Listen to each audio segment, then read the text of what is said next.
Hi everyone, and welcome to the first episode of Unmistakable. Today we have the honor of interviewing Professor Avi Loeb. Avi Loeb is the head of the Galileo Project, founding director of Harvard University's Black Hole Initiative, director of the Institute for Theory and Computation at the Harvard-Smithsonian Center for Astrophysics, and the former chair of the Astronomy Department at Harvard University from 2011 to 2020. He chairs the advisory board for the Breakthrough Starshot project and is a former member of the President's Council of Advisors on Science and Technology and a former chair of the board on physics and astronomy of the National Academies. He is the best-selling author of Extraterrestrial, The First Sign of Intelligent Life Beyond Earth, and a co-author of the textbook Life in the Cosmos, both published in 2021. His new book, titled Interstellar, was published in August 2023. So let's welcome Professor Avi Loeb. Professor Loeb, thank you very much for accepting our invitation and joining our podcast. It's an honor for us to have you and spend a good time talking about such interesting and fascinating topics. First of all, congratulations on the result of your last expedition, Papua New Guinea, and your new book, Interstellar, which of course we warmly recommend to anyone, not only the people interested in extraterrestrial life and UAPs, because it's such a great book, very inspiring, and most of all for me is full of great science explained in a way that everybody can understand, but also full of wisdom and great lesson on what science in academia should be. Even before starting the first chapter, you were able to drop a profound truth, in my opinion, and I quote your words here: "I am seeking to learn from a higher intelligence in outer space what we could aspire to be." And this is exactly why the search for extraterrestrial life, in our opinion, and transparency on what we may already know about it, if we already know about it, and understanding the nature and origin of UAPs, for example, are fundamental topics for humanity, and the possible answers to these questions are going to change and impact our daily lives too. So what's your opinion on that? Why should people get more and more involved with in the discussion and in the search of extraterrestrial life? Well, thanks for having me.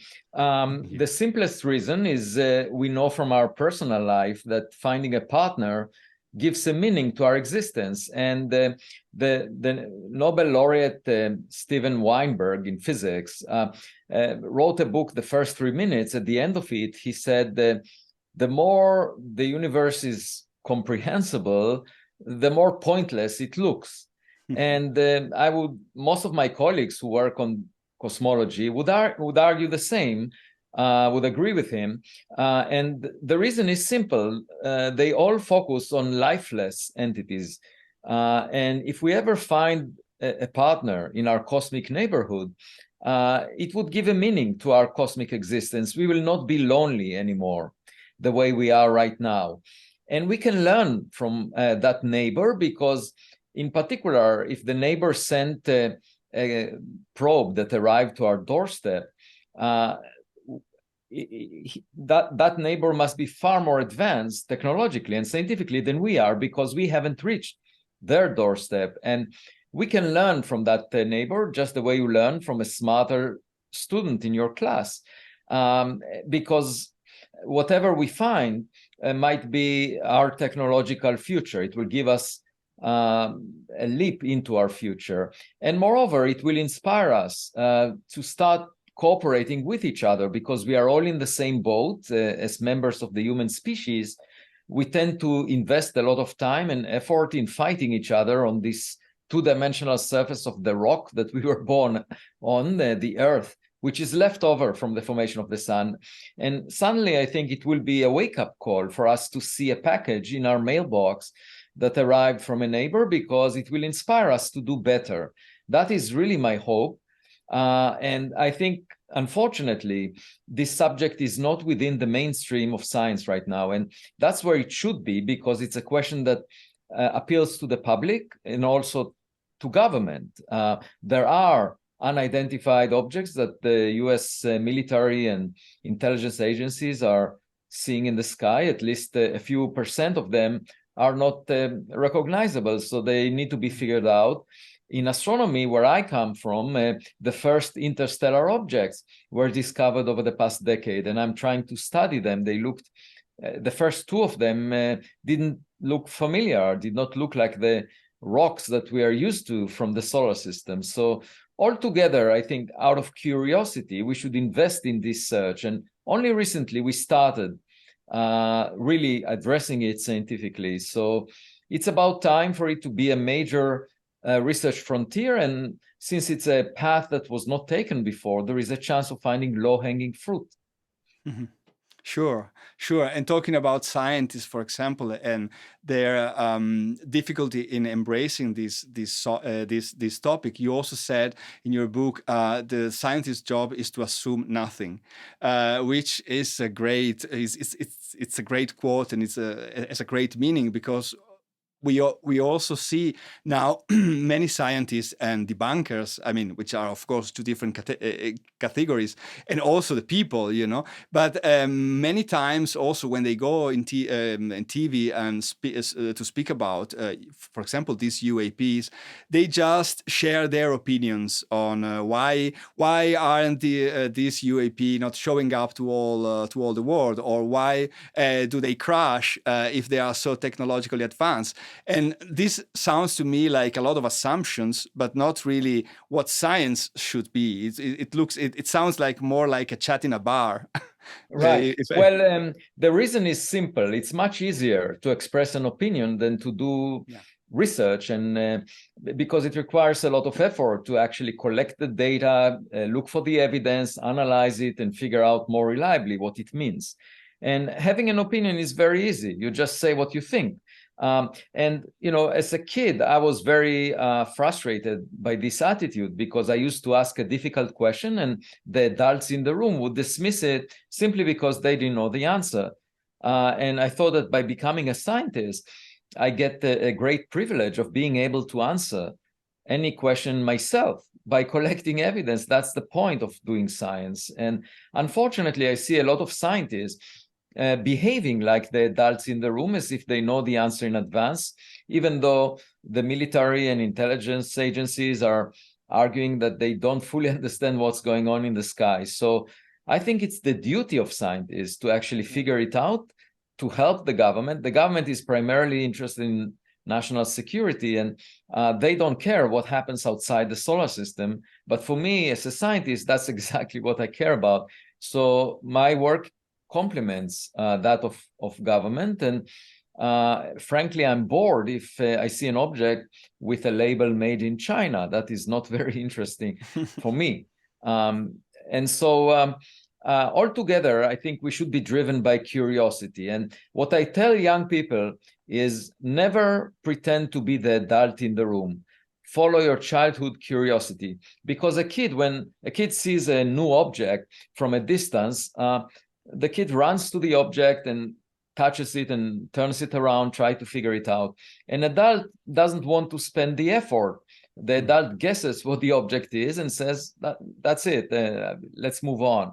And so in science, it's really important to maintain the childhood curiosity, because that's the only way by which we can discover new things. Otherwise, you're trapped in your assumptions. It's a circular argument.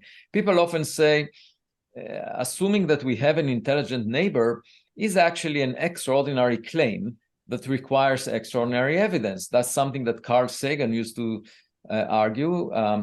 And unfortunately, that's the wrong approach, because if you're not seeking the evidence, if you say it's extraordinary and I wait for the evidence to fall into my lap, then you will never realize that you might be wrong and in your assumptions. So what I say is extraordinary evidence requires an extraordinary effort and funding, because only by investing the effort you can find the answer. So unfortunately, there are lots of bloggers and science popularizers. Some of them even call themselves scientists. They put the title astrophysicist, even though they haven't written a single scientific paper over the past decade. And they comment on what needs to be done. And I find that disturbing. It's just like commentators looking at a soccer match and telling the players how to pass the ball. I mean, how dare they tell me as a practicing scientist what to do? So I think we should refrain from expressing opinions. The only progress we can make in gaining new knowledge in understanding UAPs or other objects near Earth is by studying them and collecting more evidence, more data. Of course, the government may have that data, so it could save us time if the government were to release the data that they have and open it to the public.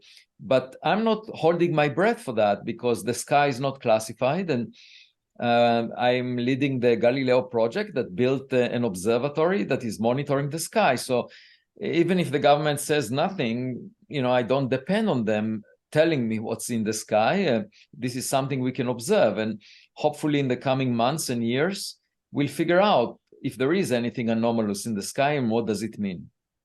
Of course, of course. And actually, I was very shocked, for example, by some reaction after your after your expedition and the first results that you published. For example, I saw an interview, one of your interview made by Brian Keating the other day, and you also mentioned, I mean, some of this criticism were can be summarized in a sentence like, I'm trying to quote it, they probably weren't from outside our solar system. Most likely we create them ourselves, talking about these spherules that you found them.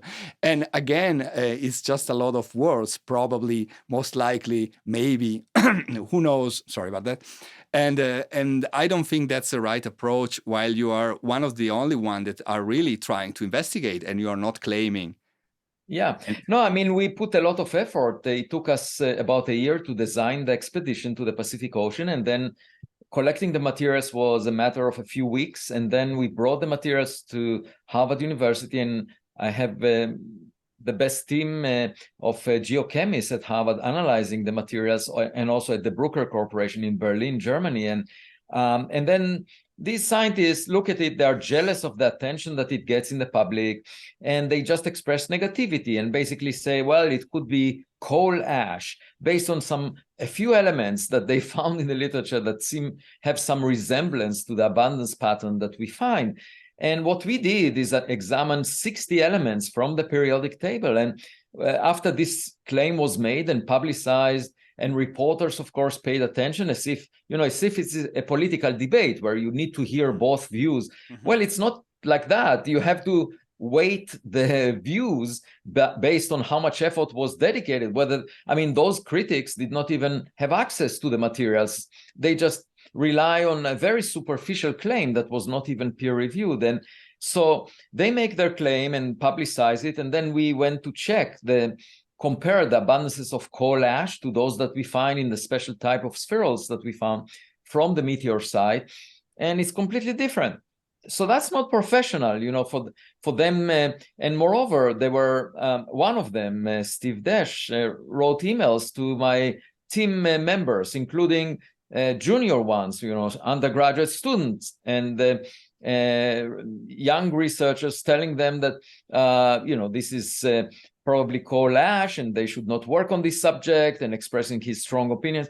That is really inappropriate because he's a senior professor and they are very excited about conducting the research. We are following the evidence, trying to do the best job we can.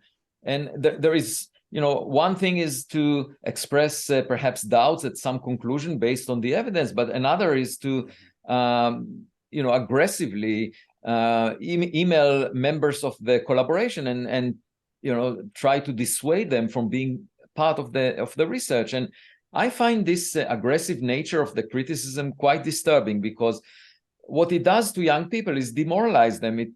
Next time they work on a different subject, let's say the nature of dark matter, things that we don't fully understand, they would be really cautious of deviating from the beaten path, because they have to worry about job prospects. And this is very harmful for innovation in science, this attitude. And instead of respecting and celebrating the large effort dedicated, we did more work on this expedition than any paper that I saw in the scientific literature about expeditions dedicated to finding spherules from meteors. It's really, we have 750 of spherules that we found. Usually it's a factor of 10 less, okay? And we are dedicating months of very hard work of a lot of postdocs and researchers to this task. So we are really doing our best. And this negativity has no place, because you can easily debunk any paper in the scientific literature with much more scrutiny than that, given the fact that the work dedicated to those papers was even less than what we do. So why not allow scientists to do their work, let them finish analyzing all the spherules? Even when we came back from the expedition, on the day that I came back, there was a paper published by some of these critics saying that this meteor must have been from the solar system, because a model that was trying to fit the data from the US government failed if the object is made of stone, the way objects are in the solar system. Instead of saying, well, maybe it's not stone, maybe it's something else. And so they did not allow that. And that was on the day we returned with our materials. And we already knew that the most abundant element is iron. So it's not stone. It cannot be a stony meteorite. And they were, instead of waiting for us to bring back the materials, they were saying the US government measured the speed of this object wrong. It must be 3 times smaller, and it's made of stone. Only then we can actually fit it. And we're talking about the US Space Command that gets more funding than NASA, that is supposed to inform the US president of any ballistic missiles sent from North Korea. And they basically say that this agency does not know what they're talking about, because this agency reviewed its data on this meteor. And in 2022, they sent a letter to NASA confirming that the speed of this object implies that it came from outside the solar system. And despite of that, a year later, astronomers said, no, you are wrong, because we can't fit this object as a stone. And, I call that the Stone Age of science. Absolutely. We are with you in this. We totally agree. And also like to move on to another topic. In a recent article for the Debrief, you actually wrote about. The article was titled "Are UAPs relics from an earlier technological civilization on Earth?" Which, of course, is a very fascinating question. Could you expand a little bit on that? It's interesting that the Earth went through the most important renaissance of life during the Cambrian explosion. That was a period that was hundreds of millions of years ago, and then the richest forms of life came to exist. It was an explosion in the number of species. But then about 252 million years ago, there was the biggest devastation, in the sense of a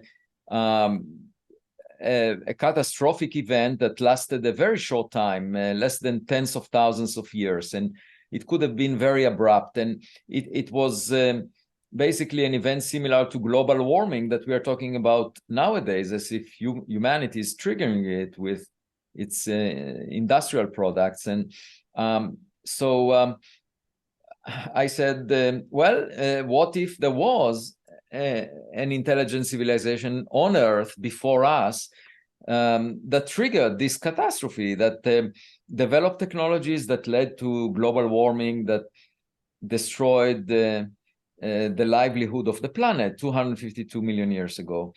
And in that case, the question arises as to whether they left anything behind that we can find. And of course, anything on the surface of Earth would have been, over the past 252 million years, would have been mixed with inner layers or covered with basalt, or destroyed by impacts of asteroids. If it covered a small fraction of the Earth, it's quite possible that nothing survived on the surface of Earth over such a long period of time. The dinosaurs came later and were killed. Non-avian dinosaurs were killed 66 million years ago. So the only thing that could potentially survive are technological satellites around Earth. And if those were built in a very sophisticated manner, such that they can last a long time and repair themselves and use perhaps water to fuel themselves. They enter the ocean, come out. Then could this be, I mean, I just raised the question, could this be the unidentified anomalous phenomena that we see?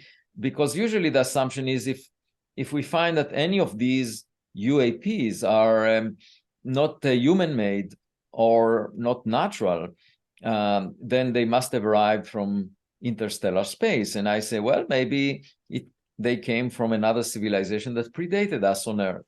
And we are talking just about the last 6% of the Earth history, allowing technological civilization to exist slightly earlier before us, which is not crazy, given that there was the Cambrian explosion back then. And so we don't know. And so that's an interesting possibility, and it's worth keeping it in mind. If we identify objects and find anything in them, especially if there is evidence for biological material, it's hard to imagine that it will survive across interstellar distances, because the travel, at least with the technologies that we possess, the travel takes millions to billions of years. And it's very hazardous. There are cosmic rays that will damage any living tissue over a very short time, a few years. So surviving for so long is really challenging for biological material. And I'm just raising that possibility that if we do find something, it could have been from this Earth, and anything in space surrounding the Earth could potentially survive long term. Sure. So you are thinking some probes, like von Neumann probes, like that can self-replicate and survive the ancient civilization, probably. Right. And if I'm understanding correctly. Yeah, they don't, if they can be durable, if they survive over, for example, if the technology reached a level where that civilization could have sent things out of the solar system, obviously the journey is very long, so the technology should allow things to survive for millions of years. And if some of that technology was also used for satellites around Earth, then they could have survived the same period of time. And so what I'm saying is we should be open-minded to two possibilities. Either if we find something that is representing non-human intelligence, that it arrived from another star, but also may have arrived from Earth at an earlier time. Of course. For example, I remember Lou Elizondo spoke about some, I mean, of course, speculation and theories, hypotheses, let's say, that maybe these UAP were not necessarily extraterrestrial or interplanetary, but maybe they could even belong to our Earth, being something. I think he probably meant something that is still living, so it's still here with us, which of course seems very, for a person like me that were born in the 70s, sounds very much more science fiction than thinking that interplanetary visitors have been visiting us. But what do you think about this? Does it sound like something is possible somehow? That a species that we just haven't being able to identify till now? Well, it's possible that something like that would survive. The question is, would it be able to hide so that we will have a hard time finding its traces? And that could be the case if the technology is far more advanced than we currently possess, that it's using an understanding of physics well beyond what we have. That is also true for an interstellar visitor, of course. In both cases, we can learn more. And we tend to think that we are the pinnacle of creation, that we are the smartest. Albert Einstein was the smartest who ever lived since the Big Bang, 13.8 billion years ago. And not only that this is not true in the cosmos at large, but it may not be true on Earth. And we just need to be open-minded and look for anomalies, for things that do not fit the narrative of everything in the sky is either natural, like birds, or human-made, like balloons, drones, airplanes. And that's why we need more scientific study, and it should be based on evidence, not on claims or eyewitness testimonies, because people are not reliable if they tell you things. I mean, I was visiting CERN in Switzerland just a couple of weeks ago, giving a public lecture, and before that there was dinner of a dozen people with high net worth, VIPs, and out of them, three mentioned experiences they had of an unusual object over the past 20 years that they saw. In one case, it was moving extremely fast and fighter jets could not catch up with it. But I cannot do science with such testimonies. There are, of course, military personnel saying the same. The key, and that's the reason that I'm leading the Galileo Project, the key is to have high quality data that we can look into and verify with multiple instruments that are fully under control. And I call this the principle of FIFA, the soccer association. They could listen to players, soccer players, telling them that there might have been a goal, but they don't make the decision based on that. They use video cameras to figure out what really happens, and that's the scientific method. So it's intriguing to hear a lot of people talking about objects they don't understand, but the way to figure it out is by using instruments and collecting scientific quality data, which is pretty much what we are doing. We already have an observatory at Harvard University that has been collecting data for more than a month now, and we have tens of thousands, maybe 100,000 objects already at our disposal that we are studying using machine learning software, trying to see if these are birds. Most of them are birds, balloons, airplanes, or something else. Suppose we continue to do that for the next few years, we might go over millions of objects. And if we end up finding something unusual, we'll share it with the public, because this is a systematic study. It's very different from anecdotal research that was done in the past, where people happen to be at the right place at the right time. In those cases, you don't know what the background is. Maybe what they claim to be unusual is not really unusual, because if they spent a full year looking at the sky at that location, they would see things like that very often. So with a detailed study of the type that we are doing now with the first observatory at Harvard, then we will know the background, and we are making a copy of it, assembling it in Colorado, and we plan to make more copies. Each of them costs about $500,000. So it really depends on the funding that we get, and we can call each observatory after the donor. And so there are lots of opportunities for potential donors to study the sky in a location of interest to them. Yeah, I think that's the innovative aspect of Project Galileo, that to be like open source, to share the results with the public, that of course is being very curious about this phenomenon and wants answers. And also the fact that you are replicating the same system in a new area, and of course you are open to do it in many other places. I think it's very important. And as you said in some interview, also you are trying to identify what we already know. For example, planes, birds, clusters, and swamp gas, whatever. That I think that was never really studied that well. I mean, the system, because we were not looking, we were not trying to identify them. We were not trying to find any answer. So I think that this is a very important aspect. But I should also say that at least one person, David Grusch, gave a testimony under oath in front of the House of Representatives in the US, mentioning programs for retrieval and reverse engineering of materials from crash sites of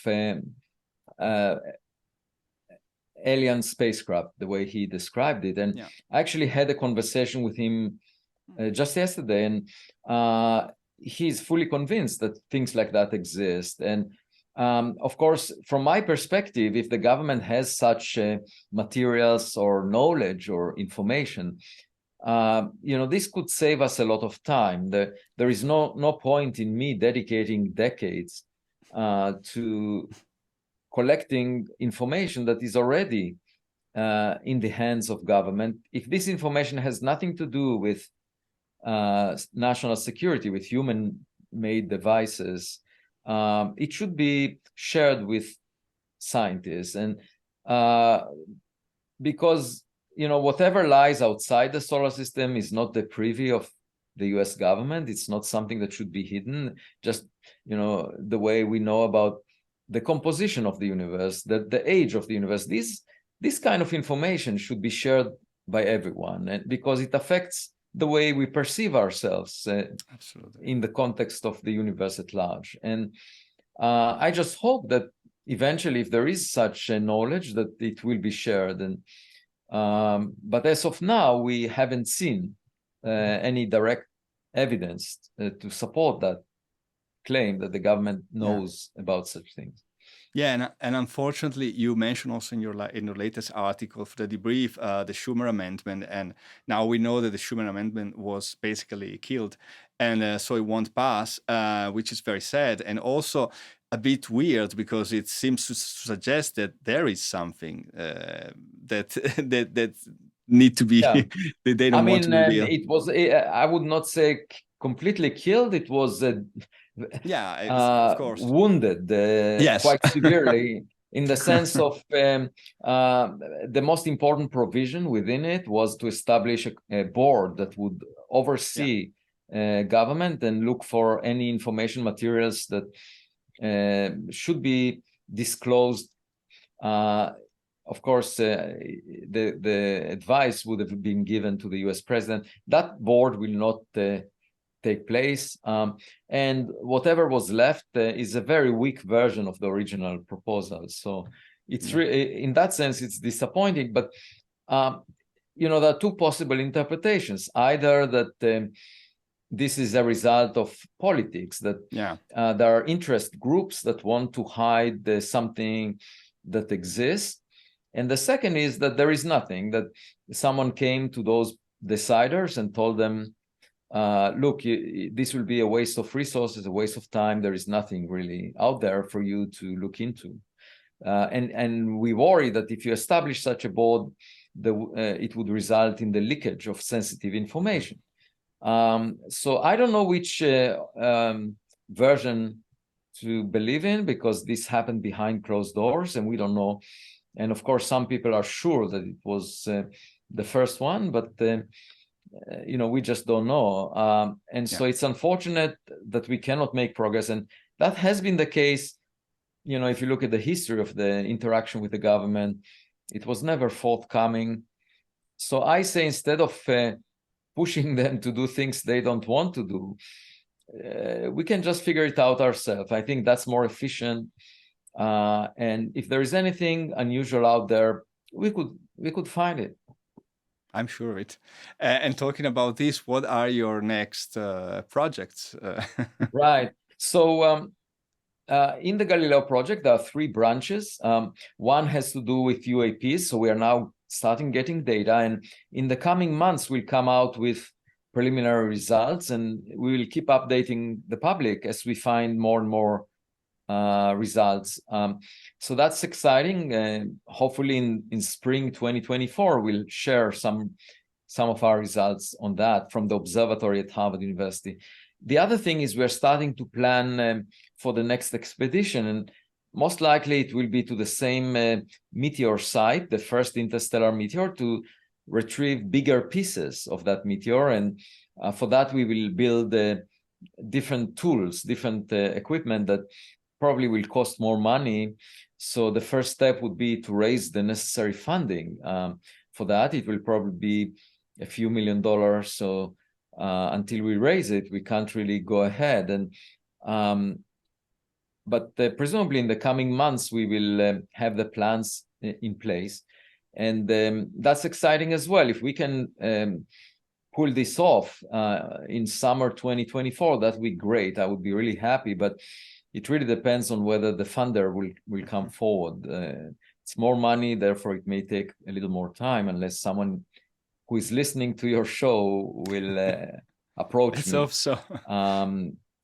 And in the past, in the previous expedition, actually, the funder was part of the research team, actually. Charles Hoskinson. That is also potentially very exciting. Yeah. And then finally, we're developing software to analyze objects that do not collide with Earth. The meteor was roughly the size of a watermelon, 0.5 meter in diameter, when it collided with Earth. But most of the time, there are objects passing near Earth. And one of them was discovered in 2017, Oumuamua, to which I dedicated my first book, Extraterrestrial, which is behind you. Which is there. Became a bestseller, was translated to 25 languages, 28 editions. And it was about this object, Oumuamua, that appeared to be flat based on the reflection of sunlight and was pushed away from the sun by some mysterious force without showing any sign of evaporation, the way comets are. And so we want to find more of these objects because we just didn't collect as much information as we could in order to figure out its nature and whether it's artificial or natural. And so in 2025, the Rubin Observatory in Chile will start releasing data, surveying the sky every 4 days in the south,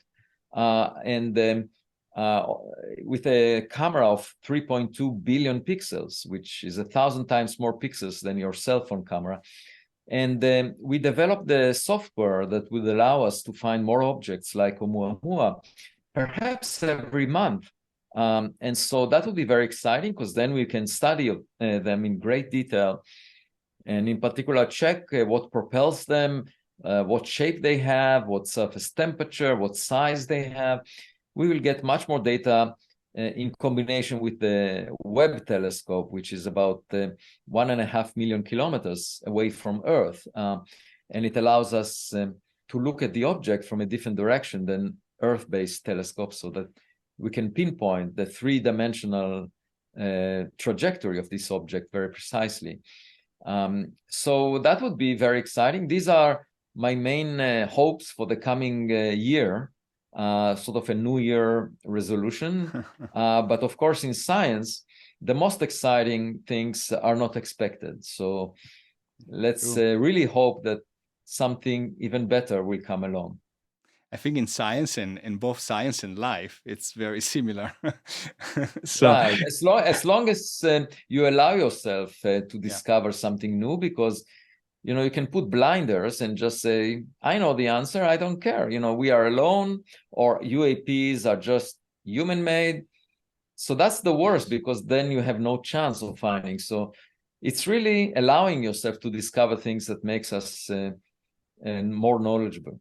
Yes, and since you were a pioneer, of course, in coming from a university such as Harvard, in your past activity and your present activity, we are trying to basically get more and more people from university. I've been a teacher for many years, and also my colleagues, and we want to try to raise interest and awareness of people. Academics most of all, but of course also people who are not in university, but because there's a lot of curiosity, but normally it gets killed very soon because of like an article on newspaper say no, it was not extraterrestrial, it's nothing, it's all nonsense. And so it is very important to convince not only physicists, astrophysicists, but also social sciences and philosophers. What I really like about your books and about you is that you also speak from a philosophical point of view, from a sociological point of view, so which is very noble and interesting. And so, what are your suggestions? Because you were really a pioneer from doing this. So, what are you suggesting for these academics? Well, thank you. I started from philosophy, and that was my passion, but circumstances in life led me to end up as a physicist, an astrophysicist at Harvard University. And I realized that even though it was an arranged marriage, I'm actually married to my true love, because there are fundamental questions that we can address using the method of science that are philosophical in nature, but we can clear them up. And one of them is, are we alone? Most likely not. because I think it's arrogant of us to claim that we are unique and special. And I do believe that, for example, if we encounter an intelligent probe, that, for example, psychologists will be better equipped to figure out what it tries to communicate, what it's seeking, because they are used to dealing with intelligent entities, humans, whereas physicists are used to dealing with particles that follow the laws of physics, have no will, do not have a complexity of the human mind.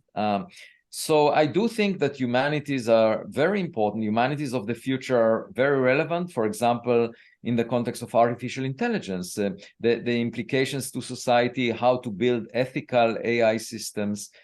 And these are issues that for some reason are not attended to right now by philosophers in academia, in universities. I think they should, instead of teaching what the ancient Greeks said, they should focus on the future rather than the past. And as much as there were wise people in ancient Greek, they did not have computers back then, so they were not faced with the challenges of AI becoming more complex than the human brain in terms of the number of connections, and how should we deal with AI systems, how should we limit any destructive potential that they have on society. And that's exactly where the humanities could play a vital role in our future. Rather than worrying about the past, they should think about the technologies of the future, but also in the context of searching for extraterrestrials. Another important aspect is that a very advanced technological civilization is a good approximation to God, because if you just think about the biblical story in the Old Testament of Moses witnessing the burning bush that was never consumed, if I were next to Moses, I would bring the infrared cameras of the Galileo Project to measure how much energy per unit time is emitted by the burning bush. And I would do some calculations to advise Moses whether this is indeed something that is not natural, okay? Because Moses just looked at it and was convinced that God exists. But we could have easily fooled Moses with gadgets that you can buy online right now for hundreds of dollars. It would have looked like a miracle to Moses. And my point is that a cave dweller coming to a big city like New York City would be astonished and filled with religious awe at what that person finds there. So we would feel the same if we were to encounter technological devices that are well beyond what we can produce. And in a way, if a civilization is capable of creating life in the laboratory, or maybe if they even understand how to unify quantum mechanics and gravity, if they can produce a baby universe in the laboratory, they would share the qualities that we assigned to God in religious texts. And that's a way of bringing theology into science, because we will be dealing with something real out there that fills us with awe when we witness whatever it can do, and so you can think of religion as a pretext for the future of science if we encounter civilizations that are far more advanced than we are. And perhaps our own Big Bang was created by a scientist in a white lab coat. That's a possibility. So that's the first question I want to ask if I ever encounter an intelligent entity that came from another civilization. The first question is, what happened before the Big Bang? I would like to know, because it will also educate me about how quantum mechanics and gravity are unified beyond the Big Bang. And the second question is, where is the nearest bar where extraterrestrials chat and meet? Because it would be nice to have the company of others and learn from them and realize the perspective as to what neighborhood we live in. Absolutely. It seems that we are too arrogant and we think that we are the best one in the cosmos, in the neighborhood, but it is not true. Yeah, we thought for 1,000 years after Aristotle that we are the center of the world, because obviously it gives us a sense of self-importance. But when Galileo looked through the telescope, it didn't look as if that's the case, because the moons of Jupiter were moving around Jupiter, not around us. And of course, if we were not to adapt to that, the correct, realistic view that the Earth moves around the sun, then we would never be able to launch a rocket that would reach Mars, because we would think that Mars moves around the Earth. So if we want to adapt to reality, we better recognize that we are not that important. And not only that we are not at the center of stage, but we also came to exist just a few million years ago, that the human species. And, that's one part in 10,000 of the age of the universe. And if you arrive to a play, in this case, the cosmic play, and you are not at the center of stage, and you arrive late in the play, then the obvious conclusion is that the play is not about you. And we tend to insist that we are central players. And even if others come to visit us, they do it because they realize that, it's important for them to meet us. And I would argue, no. In fact, they probably started the journey before humans existed on Earth, and they didn't have us in mind. If they send probes to various planets, it's because they have some other agenda, okay? And we happen to be here when they visit. But it's just like a biker on the street passing by a colony of ants, and the ants would think, oh, the biker is coming to see us. And but no, the biker doesn't care less about the ants. And we need to change to move away from a sense of self-importance. And we keep getting those messages from the universe. The most important is that all of us die, within a century or so. And so we are not on a personal level. How can we feel arrogant if we die, and if we've never actually witnessed how our liver looks like, how our heart looks like, how our brain looks like? You cannot be arrogant, because it's as if you got a car from a dealer. We got our body from our parents, and we cannot be proud of our personal accomplishments, because if you get a car and you drive it fast, it reflects something about whoever provided you with a car, not about you. Even though a lot of men get their pride out of driving a car very fast, it's not a testimony to their ability. It's a testimony to whoever produced the car. And so we cannot be arrogant about our own accomplishments, but moreover, humanity as a whole, is just an afterthought. The Earth existed for 99.99% of its life without us. In fact, the universe started with no possibility for life as we know it, because there was no oxygen after the Big Bang, and oxygen makes most of our body. About 2/3 of our mass, the mass of our body, is water.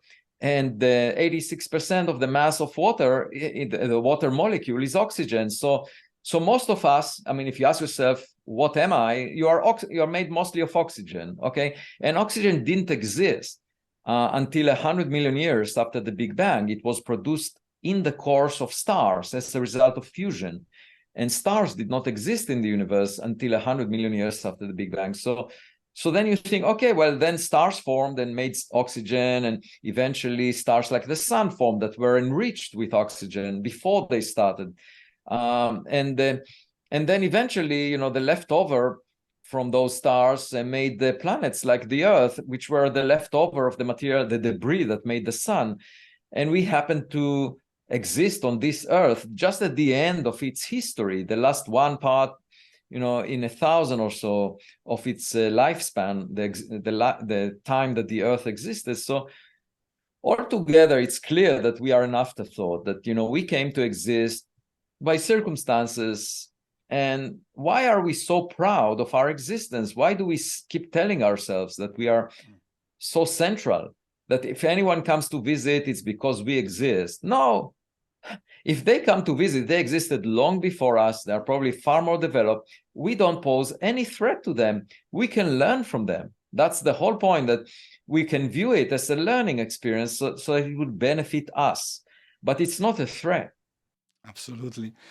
So I have just one last question, and is since of course from a scientific point of view, what makes sense would be an extraterrestrial civilization sending probes with artificial intelligence. That would be the most obvious thing. So what if for example, Grusch claims about biologics were confirmed to be true? What would that mean for science, for Right. example? So there are two possible. I would immediately think about two possibilities. One, as I said before, that maybe it reflects an earlier civilization on Earth. Okay, that's a possibility. We know that biology exists on Earth, and perhaps, let's say, 252 million years ago, the Earth went through a catastrophic global warming event triggered by the civilization, or not by this. Maybe there was a catastrophe that was environmental, nothing to do with the civilization. But at any event, in such a case, you might expect biology to be associated with high level of technology. Another possibility is that biology does survive travel through interstellar space, and that could be for two possible reasons. Well, either biology is augmented. It's not simply a result of random chemical processes in some soup of chemicals. But as we are expecting in the future, we will augment the human body. Perhaps we could repair it, make it survive much longer, just the way we repair a car. So we can replace parts. We can make them hardened so that they survive travel in space. That's a possibility. And of course, there is also another possibility that so that if you have an AI system equipped with a 3D printer, then you can recreate things out of the materials that you find wherever you go. And if they have a recipe of recreating biology, it might have been made here on Earth out of the materials that these devices found. Finally, there is a possibility that they travel very close to the speed of light, so that there is time dilation. And so in the frame of the spacecraft, they didn't spend as much time as the spacecraft spent traveling to us. And that's possible as long as you reach very close to the speed of light throughout most of the journey, which potentially is possible if you use very novel propulsion schemes. So let me give you an example. This is a paper I'm working on right now. If you imagine that engineers can create a negative mass. So we are all familiar with a positive mass, which attracts gravitationally. So gravity is an attractive force. But if we were able, just like in electromagnetism, to create an opposite charge, or in the case of gravity, an opposite mass, then it will be repulsive. Okay, gravity will be repulsive next to that. And actually, we know that a repulsive gravity exists because the vacuum plays that role in Einstein's theory of gravity, and we see the universe accelerating as if it's being pushed apart by repulsive gravity. So it's possible to do that. And now imagine taking the vacuum and somehow manipulating it, making an object out of it, concentrating the energy of the vacuum in a finite volume and making a negative mass. So imagine having a positive mass and a negative mass of an equal amount. The negative mass will push the positive mass away from it, and the positive mass will attract the negative mass towards it. And so what will happen is the two will move together, and they will keep accelerating very close to the speed of light. So imagine the positive mass being the Earth, and you put an anti-Earth with a negative mass next to it. The acceleration will be 1g, which is the acceleration on the surface of Earth.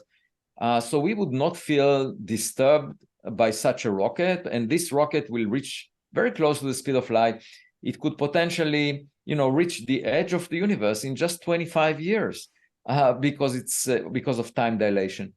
The main challenge to such propulsion is that if you collide with a grain of dust, it will cause huge damage because you're so close to the speed of light, the energy is enormous. But at any event, I'm just mentioning that because if the propulsion is possible with time dilation, I'm not talking about moving faster than light, which as of now, we don't have any evidence for.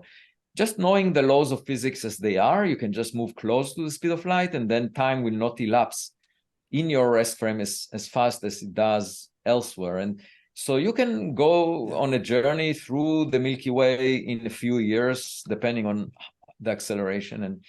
And then that would allow for biological creatures to survive. And then you need, of course, to decelerate once you approach the planet and get to it. So, all these possibilities are on the table if we find the biological materials in any of these. And obviously, I would like to see the evidence. So David says that, and I spoke with him just yesterday, but I haven't seen the evidence as of yet. I hope you will see, and I hope also we all will see them. Thank you very much for your time. I really appreciate it. It was very kind of you, and I wish you the best with your upcoming project. Thank you very much, Professor Loeb. Thank you so much for having me. It was a pleasure.